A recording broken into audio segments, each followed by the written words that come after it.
Continuamos con Prevenir Salud y está con nosotros el señor Hernán Fuenzalida, que es ingeniero agrónomo. Buenas noches, Hernán, muchas gracias por haberme acompañado en esta noche. Buenas noches, doctor, es un gusto, como siempre.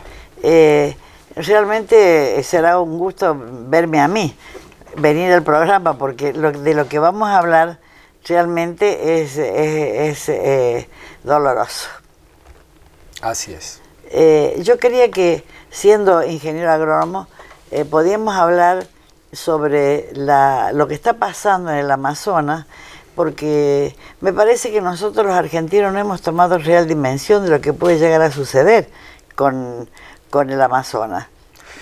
Sí, es un evento trágico, yo diría de una magnitud que por ahí no comprendemos, con consecuencias inmediatas y consecuencias futuras muy difíciles de medir.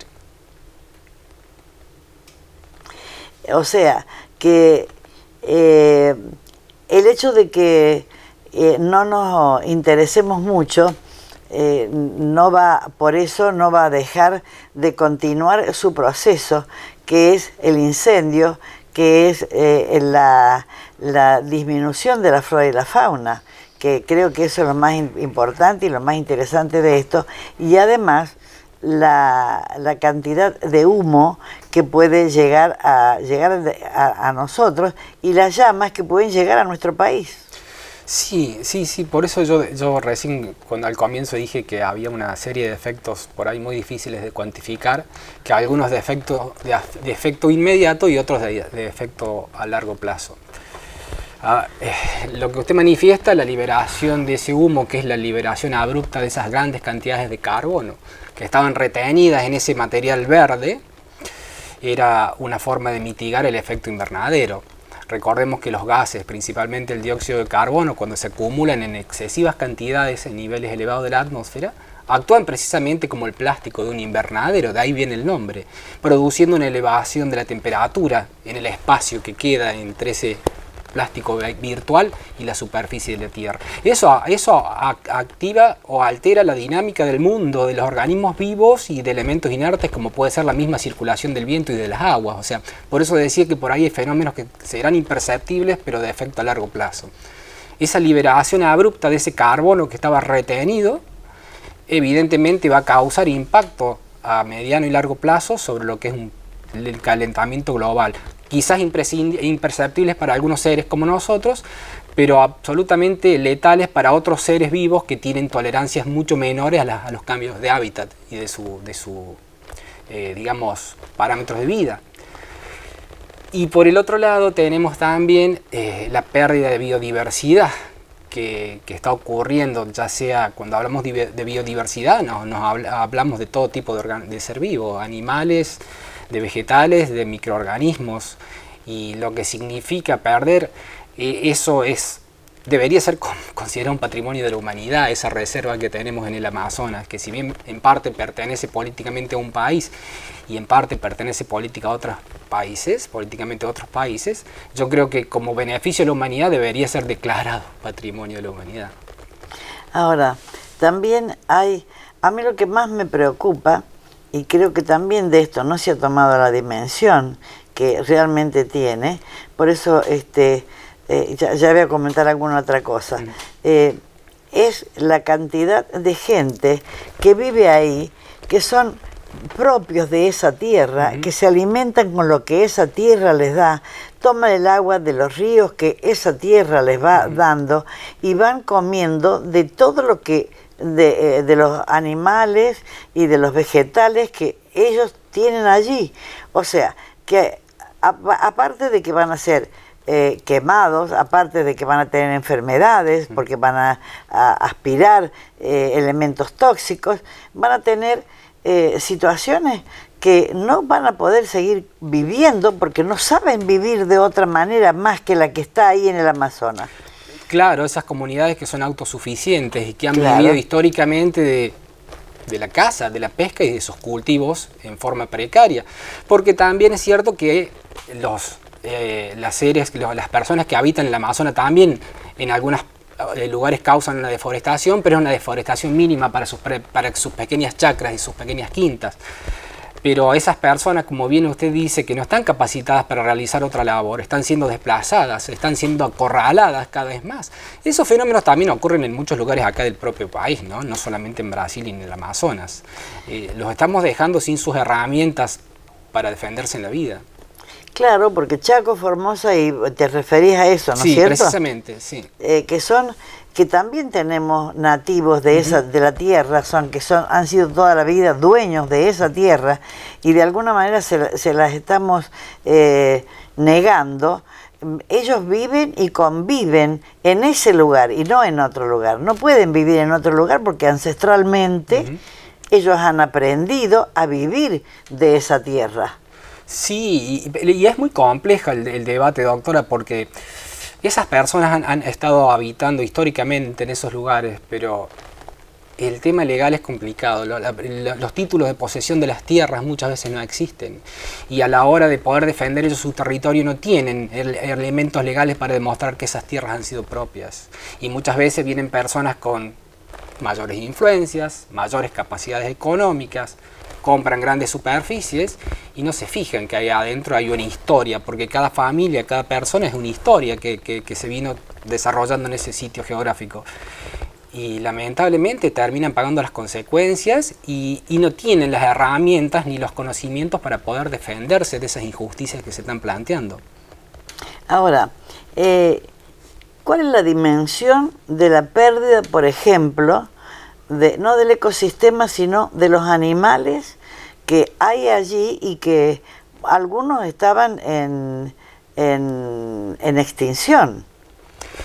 Y sí, la pérdida es tremenda, tanto sea de animales y de vegetales. Estamos hablando de especies que son únicas en el mundo y que tenían ese pequeño lugar donde estaban acobijadas y protegidas, relativamente protegidas. Ahora vemos que no están así, pero que eran una reserva de biología. Yo lo digo reserva de biología y de información genética. Porque yo hago cuando yo le comentaba al principio que hay consecuencias inmediatas y consecuencias quizás más a mediano y largo plazo, yo hago un análisis que es un poquito más complejo y ojalá que me puedan interpretar. Hoy en día nosotros, la humanidad, nos alimentamos principalmente de los cultivos extensivos, ¿verdad? De la ganadería, de la carne y de la leche. Pero no, esa es la realidad actual y no sabemos por cuántos años nuestra alimentación va a ser basada en esos elementos. De acá quizás a 100 años o a 200 años nuestra base alimenticia sea otra. Y quien tenga mayor información va a ser el país que más progrese para producir esos nuevos alimentos que aún desconocemos.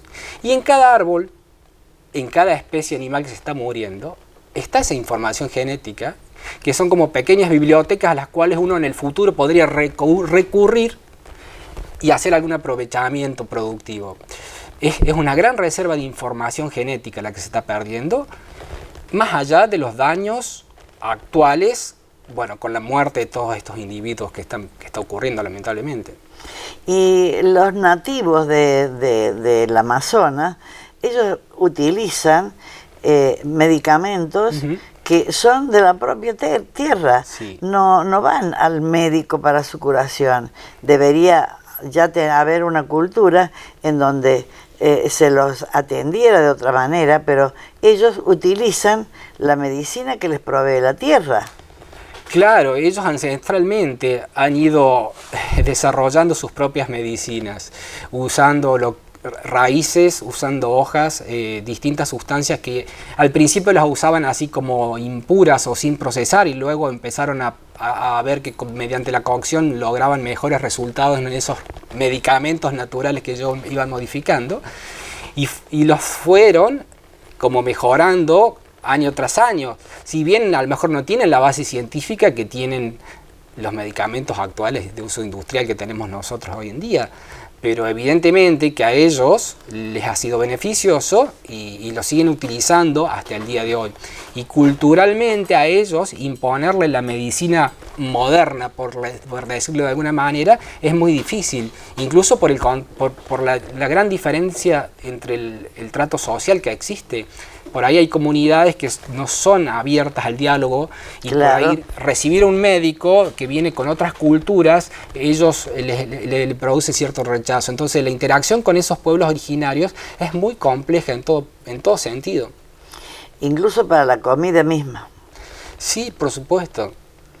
Porque ellos no van a tener la misma comida, aun cuando se los ayude desde cualquier lugar, porque ante esta catástrofe que implica que todo el mundo esté pendiente de esto, hay gente que ha tratado de ayudar y todo el mundo conocemos quiénes son las personas que han puesto a disposición de Bolsonaro, que es el presidente de Brasil, han puesto aviones hidrantes para disminuir ahora ha llovido, gracias a Dios ha llovido y eso ha aplacado un poco, pero hay que continuar con esto de poder sofocar todos los incendios que hay. Hay un barco que se llama Papa Francisco, que el Papa Francisco lo ha puesto a disposición, es un barco hospital. Y va a ir por el río, para el río que corta por el medio al Amazonas, y tratar de alguna manera de ir rescatando a las personas que estén en sus orillas y que necesiten atención médica, cualquier tipo de atención médica, porque está completamente,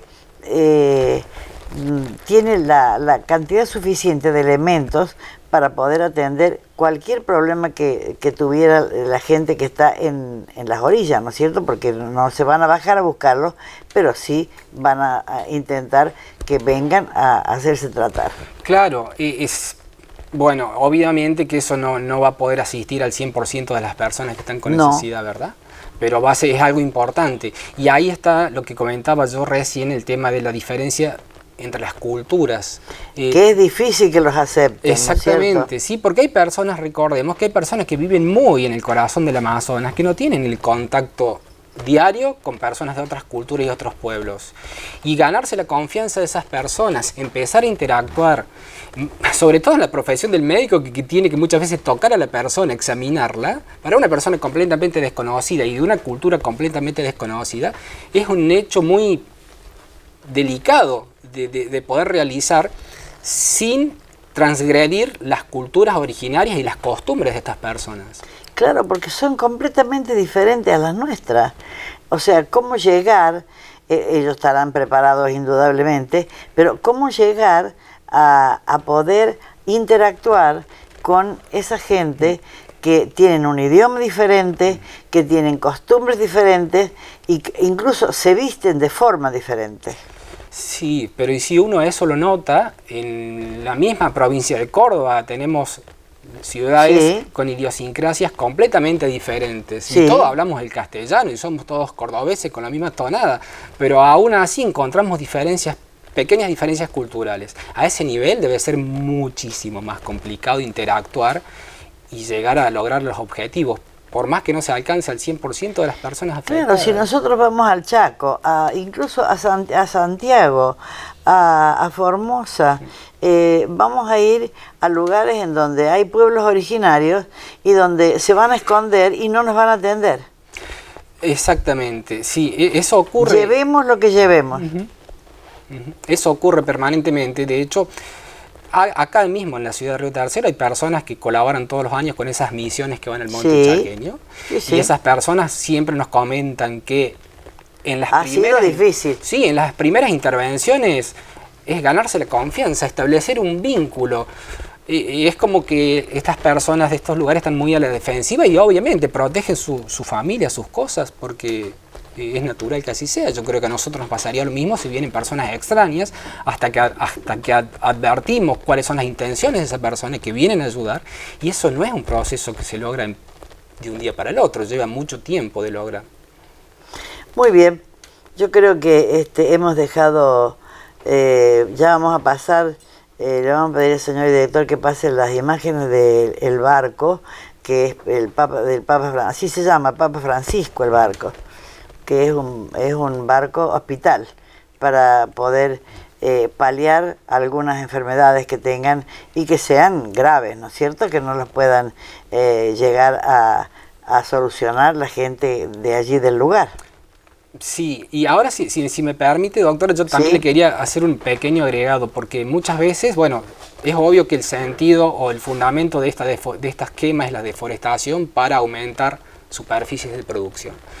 Pero por ahí muchas personas desconocen que el ambiente de la selva, por más que uno lo vea frondoso, con alta vegetación, es un ambiente ecológicamente muy frágil, con un equilibrio de nutrientes muy acelerado, y aunque parezca raro lo que voy a decir, la mayor cantidad de... Porque uno cuando habla de selva habla de fertilidad, ¿sí? Se imagina eso, que tiene suelos ricos, con mucha vegetación, pero paradójicamente en los ambientes selváticos el porcentaje de nutrientes está concentrado en los seres vivos, en los árboles y en la vegetación que hay. No así en el suelo como uno pensaría. Y esto es porque ambientalmente son lugares donde hay muchísimas precipitaciones y alta temperatura. Los nutrientes sabemos que luego de formar parte de un organismo vivo se descomponen en el suelo gracias a ciertos microorganismos y quedan disponibles luego para ser utilizados por otro ser vivo.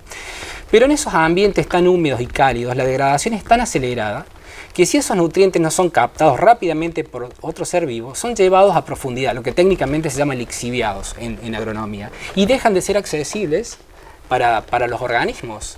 Por lo cual esta deforestación, que tendría en principio como fundamento dejar mucha materia orgánica para que tener una fertilidad en el suelo, es como dice el dicho, pan para hoy y hambre para mañana, porque ese suelo va a tener una buena fertilidad por pequeños años, por breves años, y luego esos nutrientes se van a desaparecer, ese suelo va a quedar sin cobertura, expuesto al daño de las lluvias inmensas que tienen. Recordemos que en el Amazonas tienen más de 3.000 milímetros al año, nosotros en esta zona tenemos 890 milímetros al año, y con la temperatura que tienen, esos suelos van camino a la desertificación luego de estos procesos. Qué terrible, ¿no? Esperemos que de alguna forma esto se solucione para beneficio no solamente de las personas que habitan ese lugar, sino también de la flora y de la fauna. Así que sea lo mejor para ellos. Sí, ojalá que, bueno, que esto establezca una especie de punto de inflexión y que el mundo se empiece a preocupar, más allá que eso tenga un dueño, pero que el mundo se involucre y presione de alguna manera para que por el bien de todos preservemos eso, que impacta en la salud y en la calidad de vida de todos. Muchas gracias por acompañarme en esta noche, gusto, como siempre. Hernán. Continuamos con Prevenir Salud.